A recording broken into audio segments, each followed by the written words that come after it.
Communications Minister Solly Malatsi will face Parliament's Communications Committee to discuss a review of the B-BBEE licensing for satellite services. This move could allow Elon Musk's Starlink to launch in South Africa following its recent starts in Lesotho as well as Botswana. Let's now take a closer look at Starlink's impacts on connectivity in the neighbouring country and what South Africa can learn as it considers this policy shift. Joining us now is Tavonga Muchuchuti, who is the president of Fintech Association of Botswana. Tavonga, very good morning to you. Thank you so much for making time for us, as you've confirmed as well that you are joining us using the Starlink services. Tell us about what the introduction of Starlink in Botswana has done to connectivity, but also this issue around equitable access to data. Definitely. Thank you very much for the invitation, Aldrin. I think over the last couple of months, we've been able to get access to Starlink here in Botswana. Of course, I mean, one of the biggest characteristics about Botswana, of course, is that we've very small population. However, we are, sparsely, distributed across the country. We're in multiple, regions. Well, there's small population, but very big mass of land. So due to that distribution, being able to have fiber covering every single square inch of the population doesn't make too much sense and is not the most viable manner and way for you to be able to cover everybody cost effectively.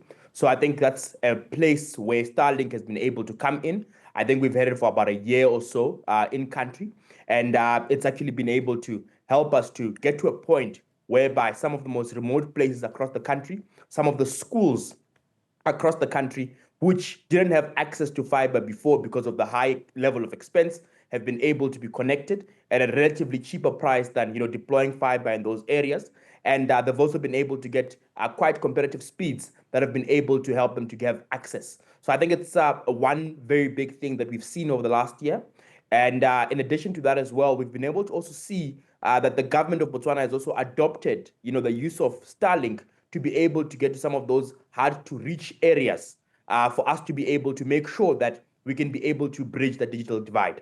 Yeah, and then speak to us about the impact that this has then had on local service providers and internet service providers, because there was a concern that was raised before that perhaps maybe it might just push those people out of business. What's the experience been on the ground? Definitely. Look, it's a very tough one, largely because the local service providers are the ones that are creating, local jobs. That's one. And then two as well, these are the companies that are also, our pension contributions are largely in, some of these entities. And so it's a very big cause for concern. However, what you realize is that if you're in the city, in the main core city, of course, if you want a very fast internet, because I think they're currently providing up to about 250 megabytes a second or 300 megabytes a second. If you're looking for that kind of speed, you're maybe a more sophisticated type of user, you can be able to afford the 5,000 pula, once-off purchase price of the itinerary of machinery. And then on the other side, you can also be able to get the subscription of about 400, 500 pula. But for majority of the population, a good portion of them are still using, mobile network and mobile data because it's more affordable, for them. So I don't see any big impact on the, average day-to-day LSM. However, if the price of Starlink continues to go down over time with those same very high competitive speeds, we're actually going to see that, the local ISPs will be in even more trouble than they currently are in. Yeah, and let's quickly speak about those costs. What would it cost me to get a Starlink device in Botswana? And then also, what are some of the other hardware, if you do need any, that would need to be included in the package? You're leaving me at risk of becoming a Starlink salesman, Alvin. But what we have at the moment, at least here in Botswana, is we've got the big standard package, which is going for approximately 5,000 pula.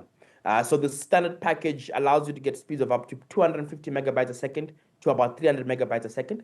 And it's a very simple setup. You literally just put it on top of your roof, and then you point it to the sky, and then it connects in less than 30 minutes. After that connection happens, then there's two packages that you have. I think there's residential and residential light. Residential is about 600 pula a month or so, and then residential is about 450 pula per month or so. So if you look at the monthly prices, they're pretty competitive with what you typically get for the local ISPs. But the speeds are, often, 10x the amount of what you'll get with the local ISPs. Yeah, and then speak to us then about the government itself, because one of the other things that we've heard, and looking at, for instance, some schools using the service as well, where the government in its own communication is also using Starlink. Look, I think I can't fully confirm that to date. However, during the budget speech this year, the president announced, the vice president and our Minister of Finance did announce that they're going to be engaging in multiple agreements with Starlink to be able to go on and bridge the digital divide across the country. At the moment, we haven't still gotten full details about what the scope of those agreements looks like, but I presume that they're going to be using it, to get to those hard-to-reach areas as they've already started piloting. And we also expect that as the next couple of months come together, we should start to see it, integrate into our core infrastructure. Yeah, and then one of the other priorities for the state is always to try and create jobs. Considering the hardware that is required to set up for Starlink, can we really say, from your own experience, that Starlink is a job creator? Now, looking at the installation of Starlink, or do we look at the job creation being the job creation that is created with using the actual service? Definitely. Look, the real job creation is on the leveraging and the usage of the internet. Because you look at the fact that for a lot of people across the country, a lot of people have been able to engage in things like virtual jobs and remote work, etc. So as a result, you're looking at allowing and unlocking a whole generation to be able to access that. But in terms of the jobs to be able to install the Starlink, I did my own installation myself. I just literally went up the roof. You point it to the sky. It's a very simple installation, really. And for a lot of people, they're doing that kind of thing. And of course, there will be people who are able to make money from that. But it's certainly not like, the early 2000s with the DStv dishes, where one could be able to make a sustainable buck from it. Yeah, and connectivity issues. I saw some people complaining that it is not as efficient as the local service providers. Look, I'll be very honest with you. Locally, here in Botswana, so far, at least my experience. So I've got my Starlink at home and also at the office. It's been consistently giving us very high speeds. Even when we had some floods back in February, it was also the only service provider that was currently working at full scale and full throttle. So I wouldn't know much about the other side of where it hasn't been working efficiently. But from my side and from the people in my circles, it certainly has been working well for us. You wanted to add something? Oh, yes. So actually, the one thing, though, that is still a bit of a problem is the latency when you're trying to stream something, online. But they've assured us that once they have a base station in South Africa or a neighboring country, they should be able to go and reduce that for us. What does that mean? So, for example, if you're playing maybe an online game or you are streaming a game, in some instances, it will have a bit of a lag of about 2 to 3 seconds compared to a normal, fiber connection. So that is the one limitation that I can say is on the ground currently. All right. And finally, here in South Africa, we're having the conversation about Starlink as well, special dispensation discussions that is underway as well. Our Minister of Communications will appear before the Portfolio Committee today on this directive that is issued. From an ICT perspective, what advice would you give South Africa as we start having this conversation about whether or not Starlink should get that operating license? Look, I think one of the key things that the country needs to consider, especially at this time, is where the benefits of this technology currently lie. And the benefit, of course, is you're giving digital inclusion to people in the remote areas. And also in town, you're also creating some competition in the local market that should help to drive some of the data prices down.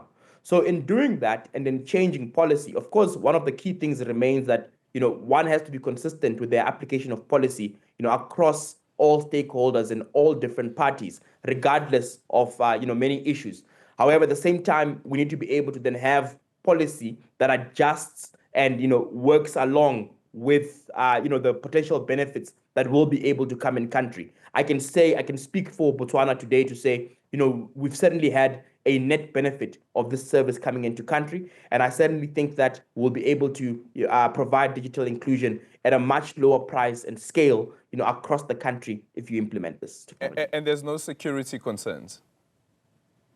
Currently, none whatsoever, because our regulators are actively regulating this entity, and all the different data packets that are going through each of these networks, they are currently, under scrutiny and looked at by our regulators, and currently there is none that has been brought up to date.